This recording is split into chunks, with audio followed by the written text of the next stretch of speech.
François Cluzet était ce mercredi 5 février 2025 l'invité de l'émission Culture Média animée par Thomas Hill sur Europe 1. Venu faire la promotion de la pièce Encore une journée divine, qui se joue depuis le 30 janvier dernier sur la scène du Théâtre des Bouffes parisien et dans laquelle il tient un rôle, il incarne un psychologue interné en hôpital psychiatrique. Ce père de 4 enfants en a profité pour dire une fois de plus ce qu'il pense de Fabrice Lucchini, qui lit du Victor Hugo 1 heure avant son entrée en scène, au même endroit. En effet, ils travaillent dans le même bâtiment en ce moment. Pas de quoi réjouir la star d'Intouchable, qui considère que Fabrice Lucchini est d'une prétention hors norme. Point positif, ils savent tous les deux se retenir, nous ne sommes pas bagarreurs ni l'un ni l'autre. Par contre, la chance qu'ont les théâtres, c'est qu'il remplit les salles donc on ne va pas lui enlever ça.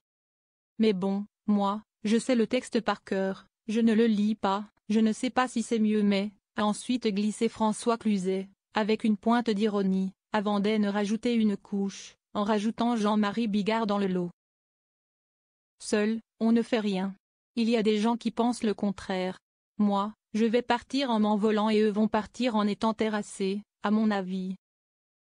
François Cluzet, ces mots très durs envers Fabrice Lucchini et Jean-Marie Bigard. Selon François Cluzet, le plus important pour un acteur est de donner. Si est ce qu'il expliquait dans En aparté, sur Canal+.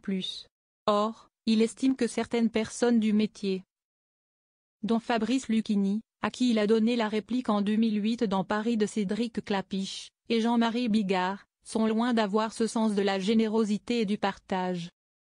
Et qu'ils sont très opportunistes, n'hésitant pas à donner leur avis sur tout et n'importe quoi, notamment sur la crise sanitaire causée par la Covid-19. Ce sont des cons, je n'ai rien d'autre à dire. Je ne mâche pas mes mots. Ça m'arrive d'être con et ça m'est peut-être arrivé plus de fois qu'autre, mais ils sautent sur l'occasion de la pandémie. Mais ferme ta gueule, ce sont des mégalos et l'autre abruti de première qui se présente comme président de la République en disant allez tous vous faire. Mais ça va pas la tête non ? Ils viennent d'où ces mecs-là ? S'était-il agacé, auprès de Nathalie Lévy,